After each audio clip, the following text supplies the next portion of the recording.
You know that feeling, right? When you encounter something really deep, like the Bhagavad Gita, packed with wisdom, but it feels, well, overwhelming. Like trying to drink from a fire hose, yeah. You know the value's there, but accessing it is the challenge. Exactly. And that's really why we do the deep dive. We take these important sources you're curious about and try to boil them down, find that clear path through the complexity. It's about getting to that genuine understanding. So today, we're focusing, as the learner suggested, on Chapter 4 of Swami Dayananda's Gita Home Study, his lectures, commentaries. Knowledge and renunciation of action.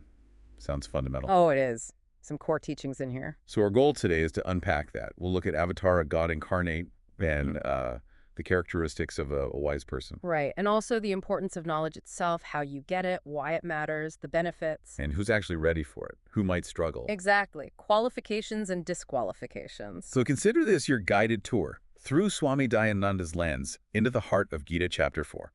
Ready to jump in? Let's do it. Okay, first up, Avatara, God in human form, verses 1 to 15. Yes, and Swami Dayananda really illuminates this. It's not just any being. He draws on Krishna's own words, like from that Arsha Vidya Pitham Essence O2 transcript, where Krishna explains he's different, not bound by karma, not under Maya's spell, in fact, wielding Maya. Wielding Maya. He says, Atma Maya isampavami. Precisely. I come into being through my own Maya. That's key. So it's a conscious manifestation, not being subject to it like we are. Exactly. The divine isn't just out there.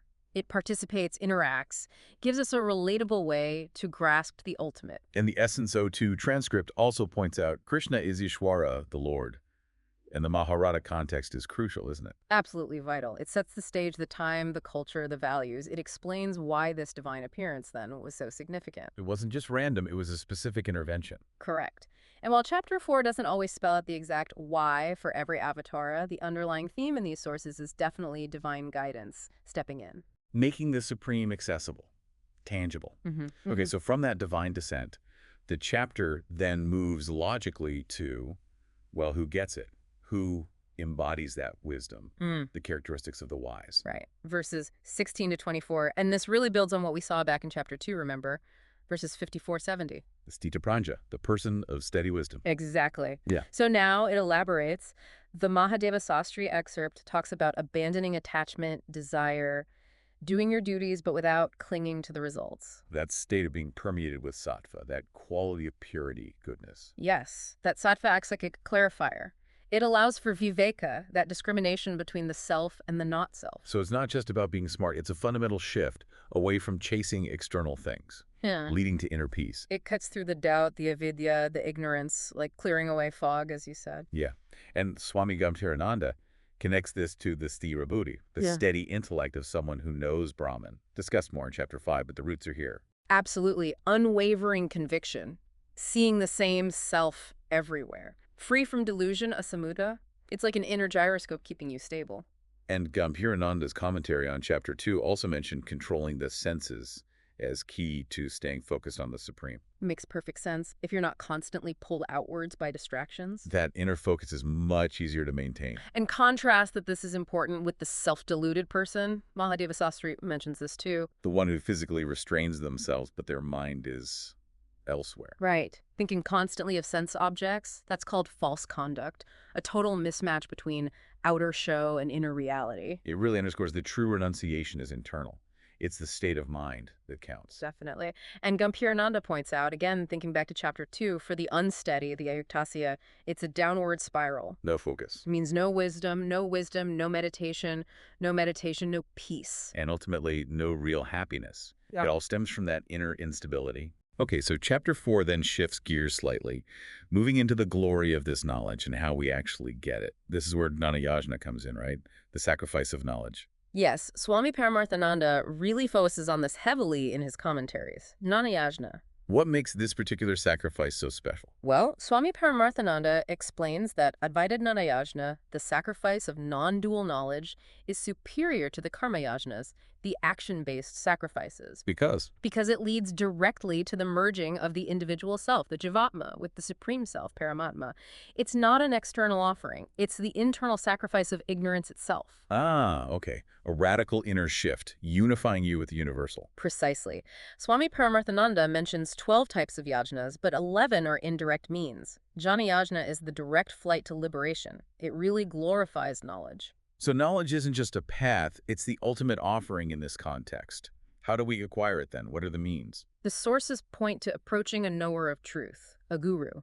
But how you approach matters. Reverence, inquiry, service, pariprashanana. Exactly. That YouTube Essence 04 transcript has Arjuna's plea. Sisyas teham sadimam prapanam. I am your disciple, please instruct me, I've taken refuge in you. That humility, that genuine seeking. Seems essential. You have to be open to receive. And Swami Paramarthananda's point about Guru Puja, worshiping the teacher, it's not about the person. No, it's about honoring the knowledge they embody, respecting the teaching, the lineage. Got it. And then there's that verse, Sarva karmakila partajano presamapyata. Yes. All actions, without exception, culminate in knowledge. Swami Paramarthananda really hammers this home. Knowledge is the central message of the Gita. Which fits with what Swami Gambirananda says too. Liberation doesn't come from just actions or even action plus a bit of knowledge. Right. It comes from that exclusive knowledge that destroys ignorance. Actions prepare the ground, maybe purify the mind. But knowledge is the seed that actually sprouts into liberation. Beautifully put, yes. So what are the results then? What are the tangible benefits of gaining this knowledge?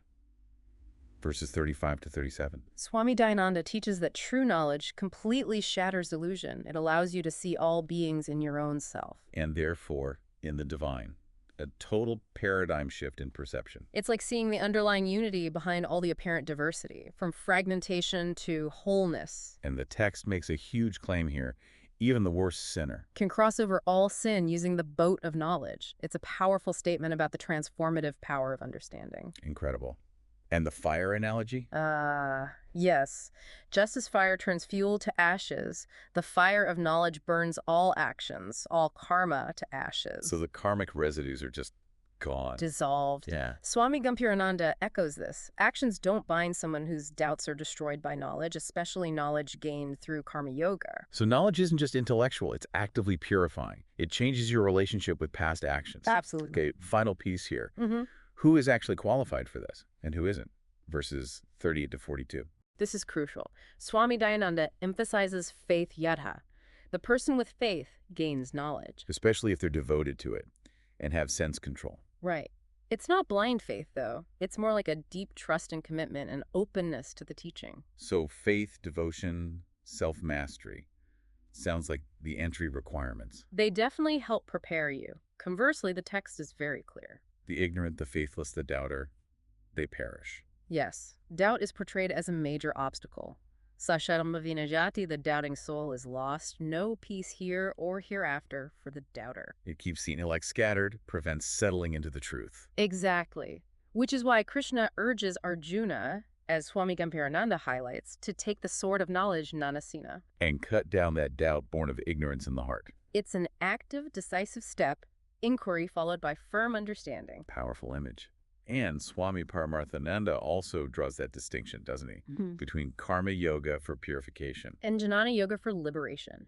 Distinct paths, though related. And ultimately, the knowledge we're talking about is Atma Jnana. Knowledge of the self. That's what leads to moksha, liberation, because it removes the root cause, Atma Ajnanam, ignorance of the self. Yeah. It all comes back to knowing who you truly are. Right. Precisely. So, wrapping up this deep dive into Gita chapter 4, through Swami Dayananda's perspective in these commentaries, wow, we've covered Avatara, God showing up. The nature of the wise person, grounded in self-knowledge. The absolute importance of knowledge itself, Jnana Yajna, how to get it. Its amazing benefits overcoming negativity, delusion.